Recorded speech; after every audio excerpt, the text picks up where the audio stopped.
con nuestra exposición del día de hoy, vamos a invitar a la doctora Rosario Maribel Terán Mejía, desde Estados Unidos, Bolivia.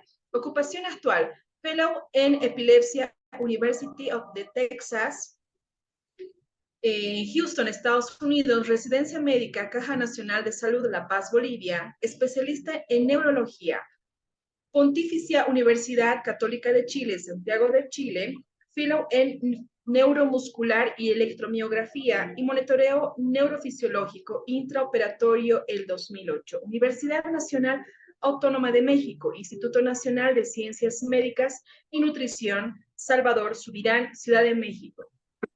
Subespecialista en neurofisiología clínica en Western University en London, Canadá. Universidad Técnica de Europa, Bolivia. Diplomado en Ciencias de la Educación Superior en el 2012, Instituto Nacional de Neurología y Neurocirugía Manuel Velasco Suárez en la Ciudad de México. Diplomado en Medicina del Sueño, Diplomado en Manejo Médico del Dolor. Doctora Maribel Terán Mejía tiene el auditorio a su disposición. Doctora, muy bienvenida.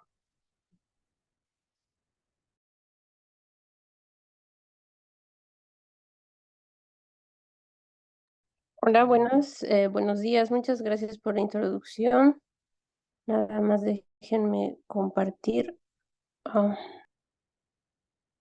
Ok.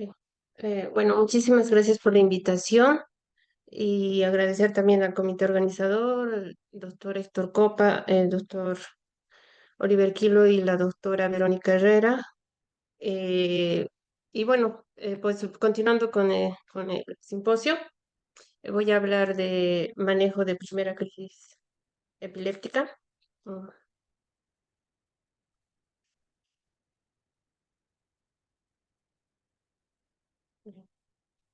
No tengo conflictos de interés que declarar. Como una introducción, hablando un poquito de cifras, del 8 al 10% de la población tendrá al menos una crisis epiléptica.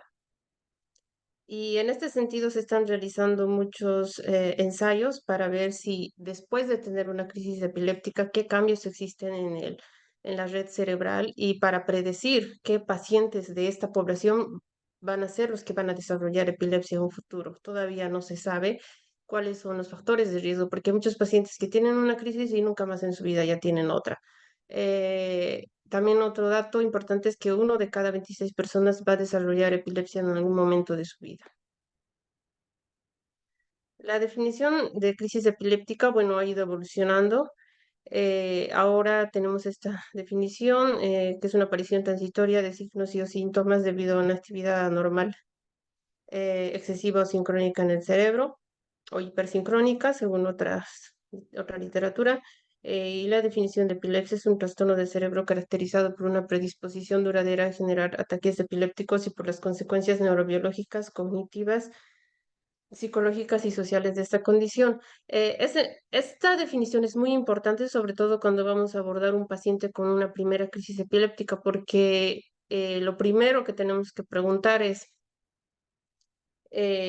si tiene solo una crisis, si ha tenido más de 2 crisis o más de una crisis y cuánto es el intervalo entre una y otra segunda crisis. Por ejemplo, viene un paciente que ha tenido 2 crisis el mismo día o 3, entonces no podemos contarlo esta como más de 2 o 3 crisis. Tiene que, la diferencia, el intervalo entre estas 2 crisis tiene que ser mayor a 24 horas para considerarla una epilepsia.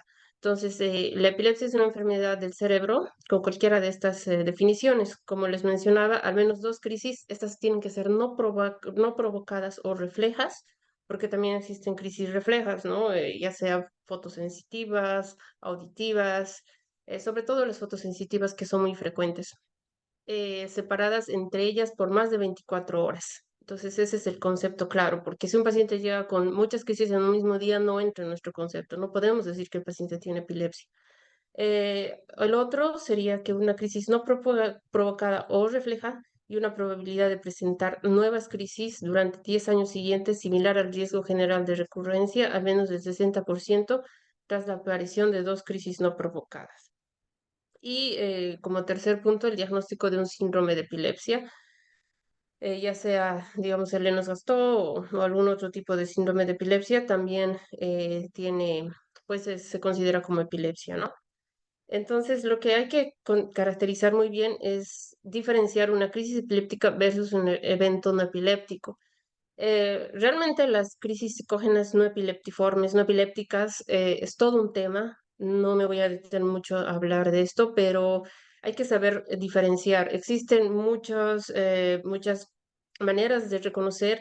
Sin embargo, el gold estándar para un diagnóstico de una crisis psicógena no epiléptica es en la IMU, ¿no? En la unidad de monitoreo de epilepsia. Es decir, tenemos que capturar esas crisis, hacer el registro del eje y tener el video para nosotros decir, ese es el gold estándar para decir, es una crisis psicógena no epileptiforme, ¿no? Un evento psicógeno no epileptiforme. Me ha tocado ver muchísimo, sobre todo cuando hay mayor duda es inclusive en pacientes que tienen síndrome de Down, donde es difícil saber si realmente es una crisis psicógena.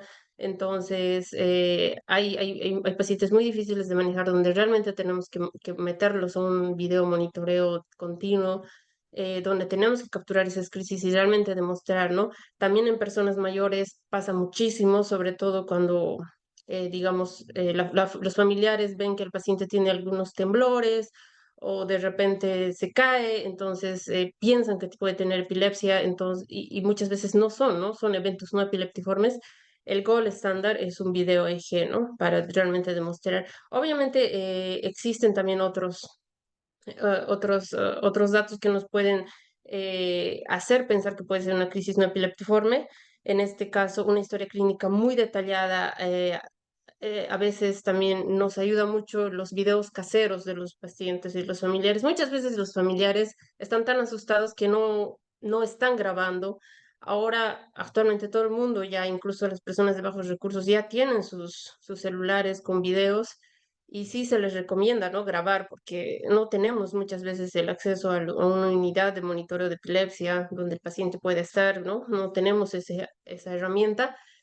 Entonces, pues esos videos caseros de los familiares también nos ayudan mucho, pero es siempre el gol estándar es tener un registro EEG al mismo tiempo, ¿no? Del electroencefalograma. A veces también otro dato que nos lleva a pensar es el tipo de crisis, ¿no? Cuando vemos los videos, hay muchas crisis que son estereotipadas, entonces más o menos ya ahí pues, un profesional neurólogo ya se da cuenta si es o no es una crisis, realmente una crisis epiléptica o es una crisis psicógena. Aunque obviamente, como vamos a ver más adelante, existen otros diagnósticos diferenciales, ya sean metabólicos y otro tipo de trastornos que también nos pueden simular un evento, una crisis no epiléptica. Como decía, los trastornos paroxísticos son un grupo de eventos paroxísticos que no se explican por actividad hipersincrónica cortical anormal y que por sí mismos no producen deterioro en el estado neurológico del paciente. En los adultos, la tasa del diagnóstico erróneo es mayor en pacientes diagnosticados por no especialistas que por neurólogos, ¿no? Como les decía, los neurólogos tienen ya más entrenamiento para poder diferenciar cuándo es una crisis epiléptica o no, ¿no? Ya sean por los movimientos que hace el paciente, incluso por el mismo examen neurológico, ¿no? A veces ni siquiera tienen pérdida de conciencia, aunque obviamente hay crisis también donde no existe pérdida de conciencia, pero sumando todos estos signos, ya un neurólogo está capacitado para diferenciar esto, ¿no? Tiene más entrenamiento. Sin embargo, en la urgencia, los médicos generales o urgenciólogos también van adquiriendo con la experiencia estos estas habilidades diagnósticas, ¿no? En niños, en especial en esta población, el 24% remitidos por una primera crisis epiléptica ya habían tenido un evento no epiléptico y los diagnósticos finales pueden ser también un síncope cardiovascular, eventos psicógenos no epilépticos. El 40% de los niños que fueron admitidos en un centro terciario de epilepsia no tenían epilepsia, ¿no? Muchas veces, e inclusive a veces me ha tocado que las unidades de epilepsia, el 80% de los pacientes solo están con el diagnóstico de descartar crisis epilépticas, no, eventos, eventos eventos psicógenos no epileptiformes, ¿no? Entonces, hay mucha, a veces incluso más demanda que de los mismos pacientes que tienen epilepsia, que se están estudiando para cirugía de epilepsia. Estos pacientes a veces nos ocupan incluso más unidades en la unidad de monitoreo de epilepsia, entonces la prevalencia es muy alta. A veces, obviamente, a veces dependiendo de la población, son más pacientes jóvenes, ¿no? Que vienen con este diagnóstico de psicógenas, pero como les decía, incluso los adultos mayores con estas sospechas de caídas que tienen o temblores también ingresan con estos diagnósticos para descartar si efectivamente es una crisis epiléptica. Entonces, en estos casos, el diagnóstico final han sido eventos no epilépticos, eventos psicógenos, síncope, parasomnias también. Es un capítulo muy aparte, las parasomnias, ¿no? Y todos los trastornos del sueño. En este caso, en las polisomnografías, tiene que ser también un eje cubriendo todos los canales cuando existe estos diagnósticos, pues de eso ya depende, ¿no? Para que, pensando en qué, orientado a qué se está haciendo el diagnóstico, ¿no? Pero como siempre, la anamnesis y una historia clínica muy detallada siempre nos orienta más que cualquier estudio, ¿no? Y episodios de apnea también, muchas veces nos lleva a pensar esto. Entonces, dentro del diagnóstico diferencial, pues hay muchísimos, sobre todo en niños, ¿no? Mioclónicas de mioclonus benign en el sueño. Tenemos a veces también los movimientos espasmódicos, ya esos serían los neonatos, ¿no? Y ya subiendo las edades, las diferentes etapas, también tenemos ya sean los diferentes síndromes, como aquí estoy mencionando algunos, también las hiperreflexias, que a veces también hacen sospechar que fueran como movimientos epileptiformes. A veces también los movimientos anormales, que es otro capítulo muy aparte, también hacen sospechar, ya sea a los familiares o a los médicos primarios, de que pueda ser también una crisis epileptiforme, ¿no? Y obviamente ya, como les mencionaba, ¿no? Los dreamings, que son eventos donde están soñando en el día, o las parasomnias, todos los que son los eventos relacionados al sueño, los desórdenes del movimiento relacionados al sueño, también los tics, que a veces hacen sospechar que podrían ser epilepsia, los desórdenes del sueño REM, para mencionar solamente algunos, el movimiento periódico de piernas en sueño también que se da en los adultos, ¿no? La narcolepsia, cataplexia. En estos casos ya hay que hacer otros estudios para descartar, ¿no? De que realmente se trate de una narcolepsia o sean crisis epilépticas. Migrañas con aura, a veces también hay que hacer un diagnóstico diferencial, ¿no? Sobre todo de este diagnóstico porque es muy común. Siempre se le pide un electroencefalograma y una neuroimagen. Sin embargo, hay presentaciones de una epilepsia del lóbulo occipital que pueden dar la misma sintomatología que una migraña con aura. Entonces hay que ser muy cuidadosos también en estos casos. Un exhaustivo examen, el EEG y una neuroimagen, ¿no? Las migrañas hemipléjicas, como mencionaba, los eventos psicógenos no epileptiformes, que generalmente estos son prolongados, ¿no? Incluso hay pacientes que están una hora con su crisis pues obviamente no, ya nosotros sospechamos que puede ser psicógenos. A veces tienen ese empuje pélvico también que no son muy característicos de las crisis epilépticas. La mirada también, los ojos, a veces nos orienta. Entonces vamos sumando todos estos signos para determinar si es una crisis psicógena. En los adultos, obviamente hay test también, nos hacen sospechar que como son pérdidas de conciencia súbitas, pero son transitorias, nos puede hacer sospechar que puede ser una crisis, ¿no? Sobre todo cuando hay alteración de los esfínteres, ya nosotros sospechamos un poco más, ¿no? De que pueda ser ¿no? Pero obviamente hay que hacer el diagnóstico diferencial de que no sea una IT y que después nos estemos topando con un stroke y que necesite un tratamiento trombolítico urgente, ¿no? Entonces hay que hacer un diagnóstico diferencial rápidamente, ¿no? Porque estamos hablando de horas, minutos que tenemos que determinar si realmente es un stroke, realmente está teniendo una crisis epiléptica, ¿no? Entonces hay que hacer un exhaustivo examen neurológico también en estos pacientes. Bueno, y en cualquier edad, ¿no? Los síncopes vasovagales. Este campo es un poco muy controvertido porque son pacientes que de repente van al cardiólogo, el cardiólogo les hace Holter, les hace EKG, electrocardiograma, les hace todo y no encuentra nada y no los manda al neurólogo.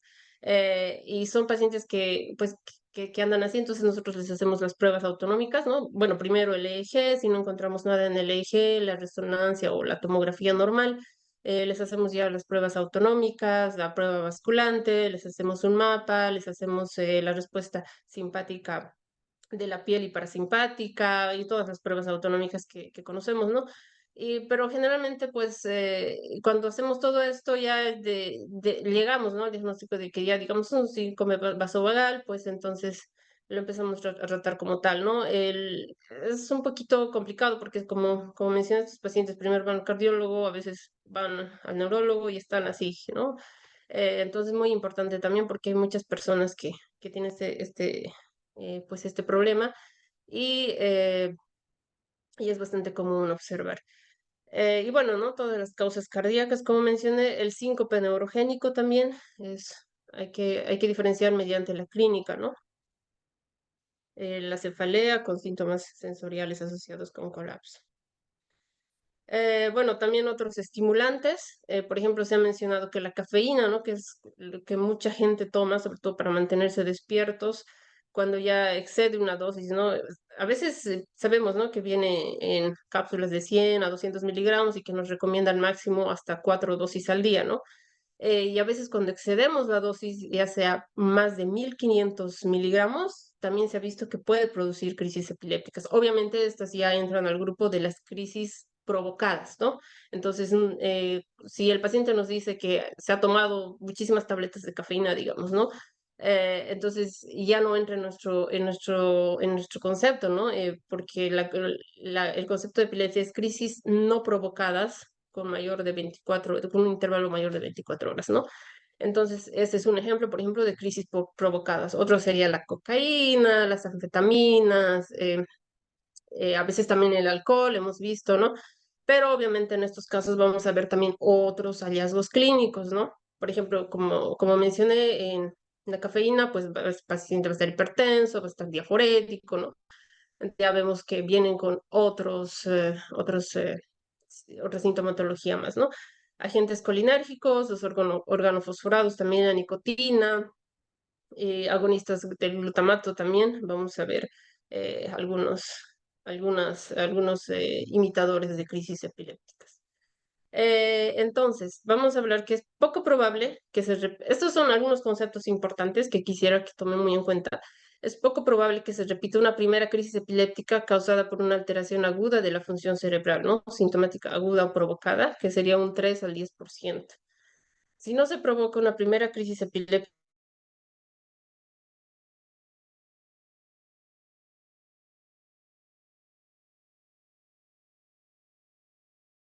ya nos descarta que haya sido una crisis provocada, tenemos que pensar que de un 30 al 50% ese paciente va a volver a tener una crisis epiléptica en algún otro momento.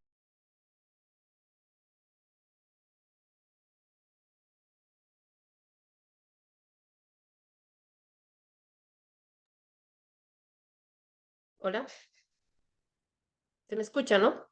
Sí, sí, se le escucha, Doc, se le escucha. Ok, gracias. Entonces que ya tenemos que tener en mente que el del 30 al 50% va a reaparecer. Los adultos con una primera crisis epiléptica no provocada tienen un mayor riesgo de recurrencia de las convulsiones en los primeros 2 años. Esto es de un 21 a 45%, y las variables clínicas asociadas con un mayor riesgo pueden incluir una lesión cerebral previa, un eje con anomalías epileptiformes, una lesión cerebral significativa, ya sean anomalías en las neuroimágenes y o convulsiones nocturnas. En este punto, sobre todo en las convulsiones nocturnas, sí es un poco complicado hacer el diagnóstico porque son en la noche. A veces recomendamos a los pacientes que se ponga un video, sobre todo cuando los pacientes que viven solos, que se pongan un video que los grabe y sí, vienen los pacientes con estos videos. En otros casos, pues como dije, ¿no? El gold estándar, internarlos en la unidad de monitoreo de epilepsia, hacerlos un video EG y capturar las crisis que tienen, ¿no? para descartar si son crisis epilépticas o no. Entonces, cuando ya hacemos el diagnóstico de que es una epilepsia, tenemos que determinar qué tipo, qué síndrome es y cuál es la etiología. Este ya es una tabla que ya estoy segura que todos conocen, de la ILAE del 2017, donde ya estamos clasificando el tipo de crisis, ¿no? Determinar si es focal, si es generalizado o si es de una causa desconocida. Y aquí entran, ¿no? Todos los tipos de crisis, como les mencionaba, puede haber con compromiso de conciencia, con una alerta disminuida, o el paciente no tiene compromiso de conciencia, que también hay algunas crisis de ese tipo, que tiene un origen motor, automatismos, dependiendo, ¿no? Hay crisis muy sutiles también a veces, o a veces las simples ausencias de origen no motor. También tenemos las focales que van a evolucionar a bilaterales tónico-clónicas. Las de inicio generalizado, las más comunes, las tónico-clónicas, también las mioclónicas, las no motoras. Tenemos también las de origen desconocido, ¿no? Y bueno, esta es otra tabla que nos menciona, ¿no? Que tenemos que determinar la etiología, ¿no? Si es estructural, necesitamos una neuroimagen. Si es de una causa genética, si es de una causa infecciosa, para lo cual necesitaremos también hacer una punción lumbar, si es de una causa metabólica, inmunitaria o es una causa desconocida, ¿no? Que en muchos casos también no logramos llegar al diagnóstico, ¿no? Sobre todo, por ejemplo, de las displasias de tipo 1 que ni siquiera podemos verlas en una resonancia magnética. El paciente se nos presenta con una resonancia normal, todos los estudios normales, y hacemos el diagnóstico después de la cirugía de epilepsia, la patología no es el diagnóstico, ¿no? Entonces hay de este tipo de etiologías que muy difícilmente podemos hacerlo con solo una neuroimagen o un EEG. Bueno, como les mencionaba, ¿no? Algunos que están dentro de este grupo, ¿no? De los síndromes epilépticos.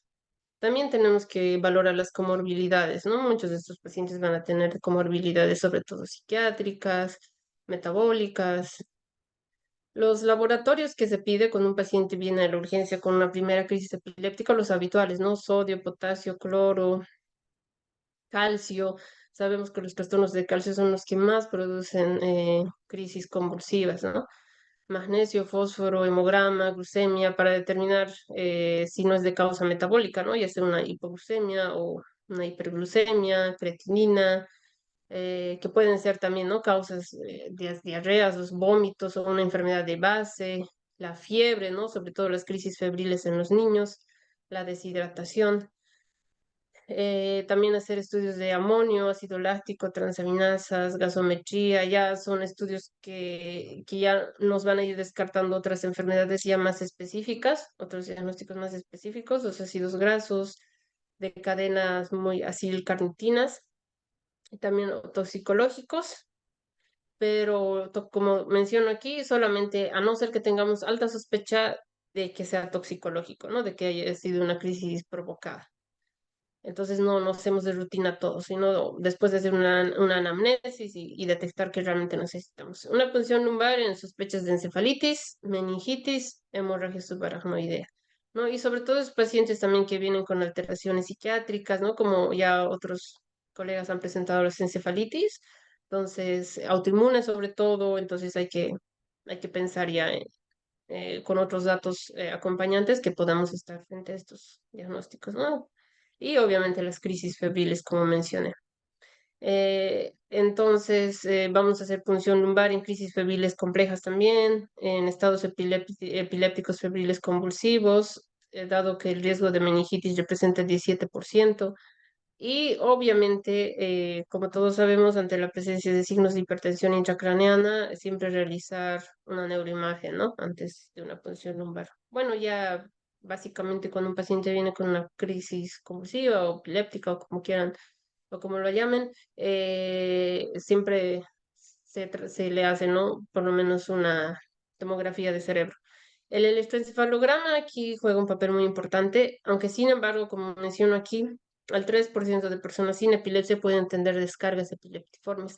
E inclusive el 10% de la población normal, después de, digamos, tener un turno cansador toda la noche, al día siguiente puede tener un eje lento o alguna anormalidad que no puede ser epileptiforme, pero puede tener alguna anormalidad, ¿no? El 10% de los ejes de personas normales, ¿no? Entonces, y como menciono aquí, incluso el 3% puede tener descargas epileptiformes que a veces se sobrediagnostica al paciente, ¿no? Y cuando tenemos la sospecha, hay muchos autores, sobre todo, que mencionan esto, no sobre diagnosticar al paciente. Si vemos una descarga epileptiforme que no estamos muy seguros, es mejor no mencionarlo porque vamos a sobrediagnosticar al paciente y con un eje, con un diagnóstico anormal, ya el neurólogo o su médico tratante ya le va a iniciar fármacos antiepilépticos y obviamente como cualquier otro fármaco tienen efectos adversos y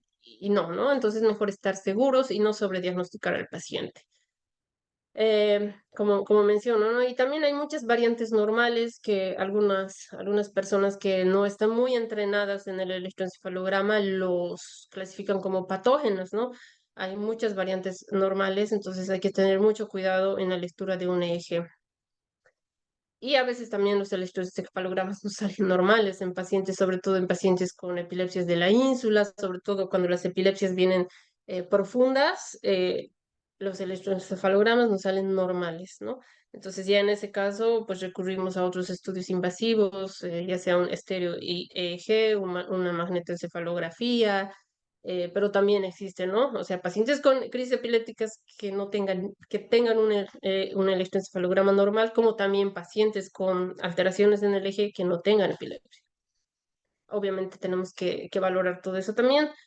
Y el rendimiento y utilidad del eje es mayor durante las primeras 24 horas, ¿no? De lentitudes post-crisis también. La utilidad, la focalidad del eje, el síndrome y el tipo de epilepsia. ¿No? Entonces vamos a determinar si hay una focalidad en el eje o si es generalizado. Y también hay patrones de algunos síndromes epilépticos donde podemos decir donde podemos dar el diagnóstico del síndrome y del tipo de epilepsia.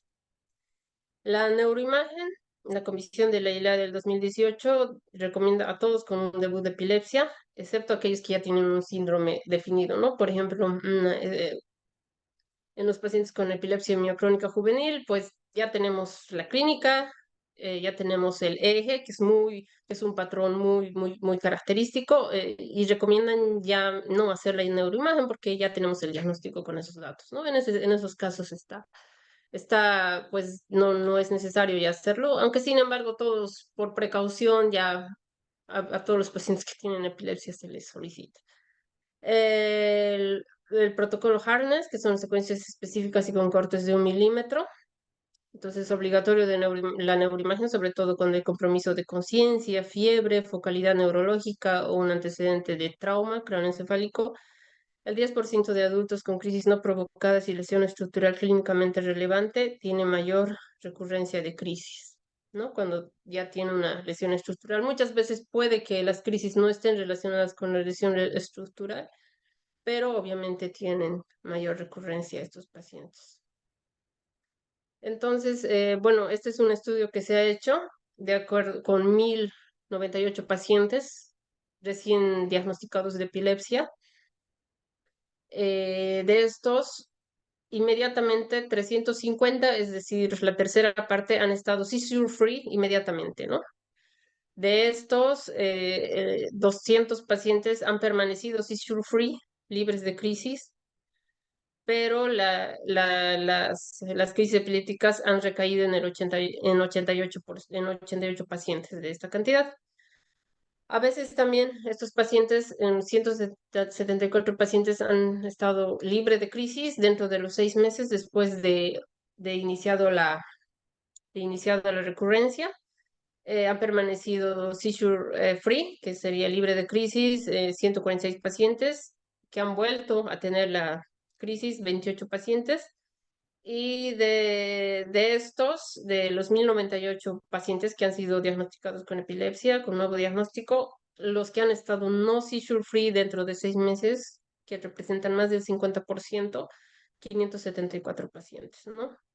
Y que a estos, pues, obviamente, ¿no? Hay que tratarlos y darles la medicación, ¿no? Cuando ya tenemos el diagnóstico de epilepsia, dos crisis, más de dos crisis con un intervalo mayor a 24 horas, o dos crisis con un intervalo de mayor a 24 horas, ya tenemos que iniciar los fármacos antiepilépticos de acuerdo al tipo de crisis, ¿no? Ya si es generalizado, si es focal, tenemos varios fármacos antiepilépticos, pero ya tenemos que iniciar una, el tratamiento médico.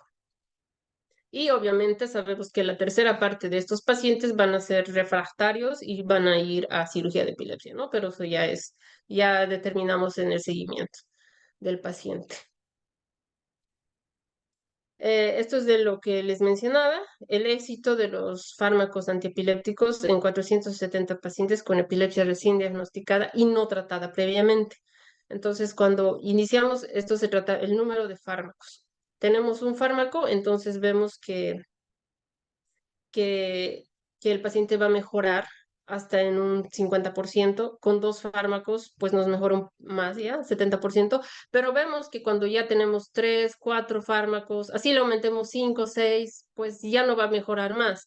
Es por eso que nuestro diagnóstico de epilepsia refractaria, ya cuando ya usamos más de dos fármacos, es decir, ya tres, ya sabemos que si lo aumentamos cuatro, cinco, ya no vamos a tener más mejoría. Así le aumentemos seis, siete, ocho, no. Entonces ya nuestro paciente ya no nos ha respondido a dos fármacos, ya no tiene sentido seguir aumentándole más de tres, ¿no? Y ya llamamos que es una epilepsia refractaria y ya el paciente es candidato para una cirugía refractaria, ¿no?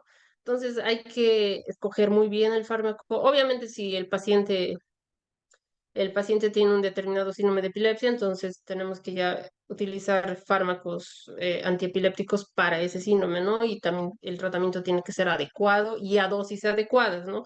También no sirve que el paciente le prescribamos algo y el paciente no cumpla con la terapia, entonces tampoco entra en este concepto, ¿no? Entonces hay que hacer un buen manejo de estos pacientes, iniciar precozmente, sobre todo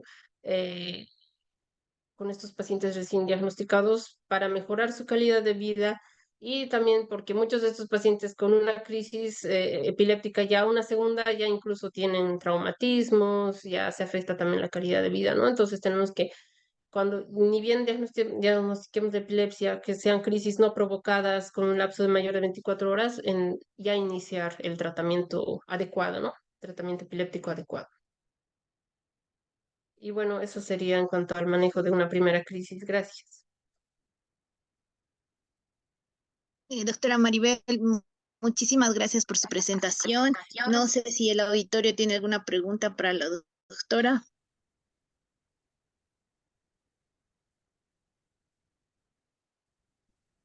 Buenas tardes. Buenas tardes, se le escucha, pregunten nomás. Buenas tardes, doctora. Muchas gracias por su exposición. Yo tenía dos consultas. Bueno, ¿cómo determinamos que una alteración llega a producir más del 60% de riesgo para una recurrencia de crisis en los siguientes 10 años? Y, y que esto nos determine el inicio de tratamiento. Y bueno, como segunda pregunta, en nuestro medio es difícil realizar electroencefalogramas y mucho menos videoelectroencefalogramas. A veces acá solo se realiza durante una hora. Entonces puede que durante esa hora no se produzca una crisis. Idealmente tendrían que estar internados, ¿no? Y monitorizados, pero acá en nuestro medio es difícil, por lo cual hay algunos estudios que se han realizado para la sensibilidad, por ejemplo, de que una crisis paroxística o psicógena que tenga, bueno, que la crisis se produzca con ojos cerrados, que tenga variabilidad durante la crisis y que sea de larga duración y sin periodo posictal, tienen alta sensibilidad y esto nos determina para ya casi a un 100% de determinar de que no es una crisis. Entonces, y algunos otros datos más. ¿Qué opinión tendría respecto a esto, doctor? Sí, con respecto a la primera pregunta, sobre todo ese 60% también se determina si el paciente tiene antecedentes, digamos, de que su padre, su hermano, un primo tiene epilepsia, pues también es un dato que te ayuda, ¿no? Que este paciente va a tener más riesgo de tener.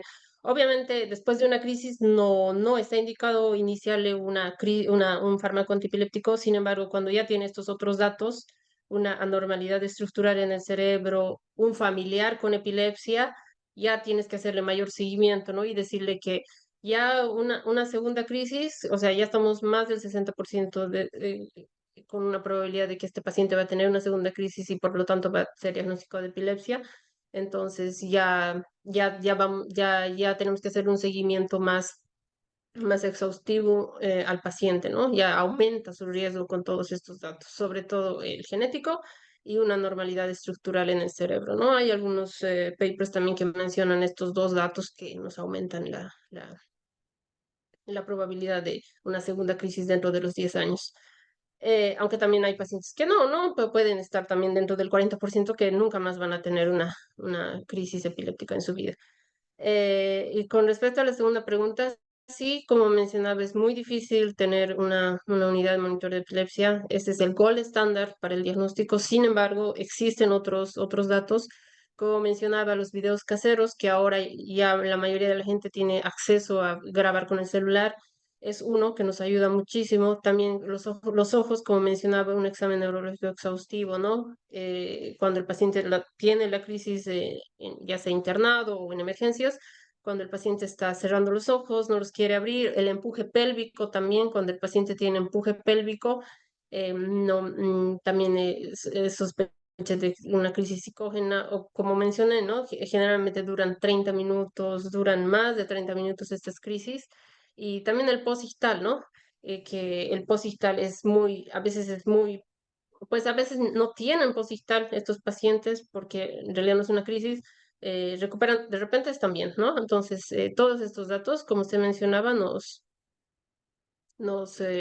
ayudan para determinar, sin tener eh, una, un video EG, ¿no? Y justamente como el doctor Bruneo que me antecedía, ha publicado un paper muy interesante de todos los pacientes o las pacientes, que eran generalmente mujeres, que venían con un oso de peluche, que, bueno, en inglés lo llaman el teddy bear, es el signo del teddy bear, a ver si lo busca, es un paper muy interesante.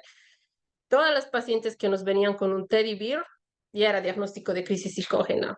Entonces, era como un dato, decíamos, y la paciente, digamos, tiene 30 años, así, y viene con su teddy bear a la unidad de monitoreo de epilepsia, ya era un signo que decíamos, es una crisis psicógena.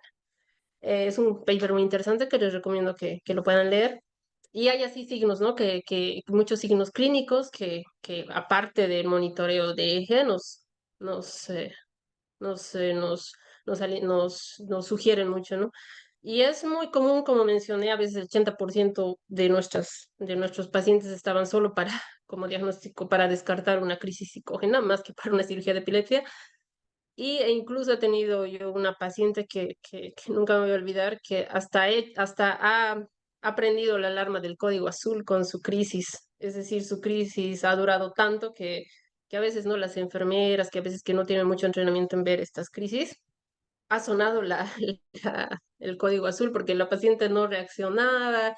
Entonces, hay muchas pacientes, ¿no? Obviamente, pues se supone que esto ya ha tenido una paciente con más de 30 minutos de que no reaccionaba, que nada. Entonces, es muy común ver estos pacientes y pues todos estos datos de una crisis más prolongada y todos estos signos, como se menciona, de los ojos también, del empuje pélvico, de los movimientos estereotipados, y también siempre, como usted menciona, estos pacientes mencionan un tipo de crisis y luego tiene otro. Es decir, no es el mismo tipo de crisis. Entonces siempre te refiere a un diferente patrón de crisis y tú dices como que sí, es una crisis psicógena, ¿no?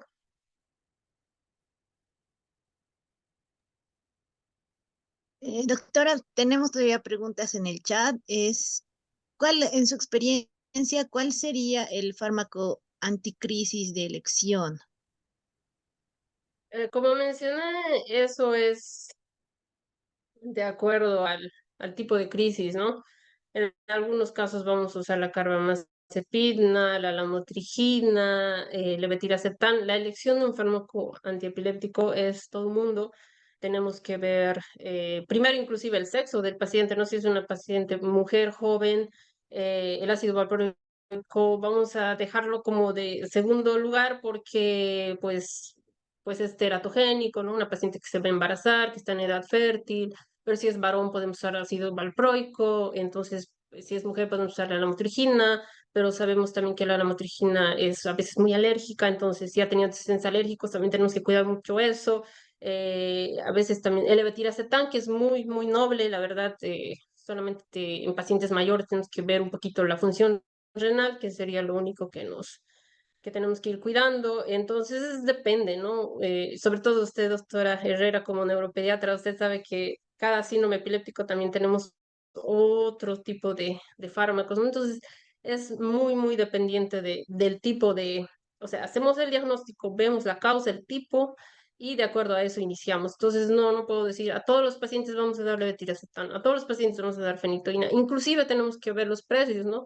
Sobre todo en Bolivia, que está carísimo lo que es la lamotrigina. Hay pacientes que me decían no voy a poder pagar cada cápsula, creo que estaba, bueno, que salía muy caro, entonces pues ya tenemos que ver qué es lo que va a pagar, qué es lo que va a poder comprar la fenitoína. Entonces tiene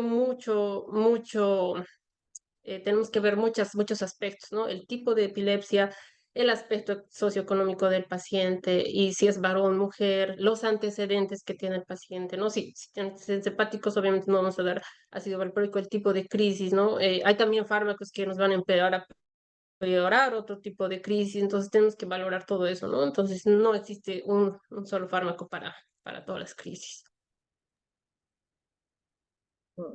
Sí, Doc, realmente nuestra realidad en medicamentos anticrisis, por lo menos en, en los SUS y en los seguros a corto plazo, los medicamentos que tenemos son pues ácido valproico, carbamazepina, fenitoína y fenobarbital. No tenemos tampoco muchas opciones, ¿no? Creo que en algunos lugares han logrado ya que el levetiracetam sea un medicamento de parte de los seguros, ¿no? Pero no es en todos lados. Doctorita, también tenemos otra pregunta. En cuanto a pacientes con antecedente de trauma cráneoencefálico, ¿cuál es el riesgo de que presenten epilepsia y cuándo iniciar tratamiento? Justamente en el trauma craneoencefálico hay algunos artículos que se han publicado.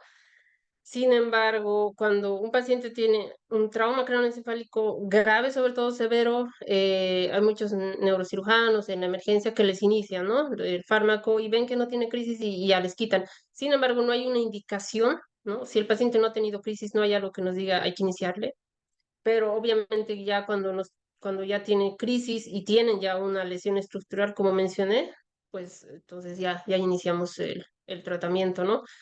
Y no es no es muy común esta crisis, pero sin embargo es dependiendo, ¿no? Dependiendo también al tipo de trauma que haya sufrido el paciente, sobre todo si es un trauma en lóbulo temporal, es un área muy epileptógena, entonces sí aumenta el riesgo, ¿no? Entonces también depende de dónde, ¿no? Ya cuando vemos un trauma craneoencefálico que esté en la corteza del lóbulo temporal, sabemos que va a tener un mayor riesgo de presentar crisis después, ¿no? Pero no existe, digamos, una ley que ya, o una guía que nos diga que tenemos que iniciar a todos los pacientes con trauma grave, digamos, ¿no? Entonces tenemos que ir valorando de acuerdo al paciente. Y la única indicación, sí, es cuando el paciente tiene la hemorragia subaracnoidea, ¿no? Que sí se inicia, porque si sobre todo cuando tienen aneurismas, porque si el paciente tiene una crisis epiléptica, se puede romper el aneurisma, ¿no? Y tenemos una ruptura de aneurisma y es una emergencia neuroquirúrgica. Entonces, en ese caso sí está indicado que sí, aunque el paciente no haya tenido crisis, sí tenemos que darle un fármaco antiepiléptico, ¿no? Porque está en riesgo de tener una crisis y que se rompa el aneurisma, ¿no? Entonces, en ese tipo de casos, pero en un traumatismo no está indicado directamente, tenemos que ver si el paciente tiene crisis y eso, ¿no? Porque también todos los fármacos antiepilépticos tienen efectos adversos, entonces tampoco podemos iniciar a todos, ¿no? Hay que manejarlo muy cuidadosamente. No sé si en el auditorio hay alguna pregunta más para la doctora. Eh, bueno, doctora Maribel Terán, un orgullo para mí como orureña y sobre todo como amiga poder escucharla, gracias a todo no sé, gracias a a la computadora y todo, ya podemos volver a vernos así estando usted tan lejos. Nosotros aquí en Oruro, muy orgullosos de usted. Le estamos esperando aquí con brazos abiertos a ver si puede llegar en algún momento. Agradecerle también porque nos ayudó con algunos expositores tan excelentes y agradecerle sobre su tema. Muchas gracias, doctora. Un saludo desde aquí, desde su país y desde su ciudad. No sé si tiene algunas palabras usted. Sí, muchísimas gracias. No quiero quitar más tiempo a los expositores que vienen. Sin embargo, muchísimas gracias a usted, doctora Verónica Herrera, igual como profesional y como amiga. Pues espero poder trabajar con usted también muy pronto. Y bueno, muchas gracias también al comité organizador, muy excelente organización, al doctor Copa y al doctor Kilo, y pues a todas las doctoras también, a la doctora Pamela y todas las doctoras que están colaborando, una excelente organización. Y muchas gracias, ¿no? Porque a través de este medio nos permiten actualizarnos y seguir aprendiendo, ¿no? Porque siempre estamos en continuo aprendizaje. Muchas gracias, doctora. La doctorita se va a cuidar. Hasta luego.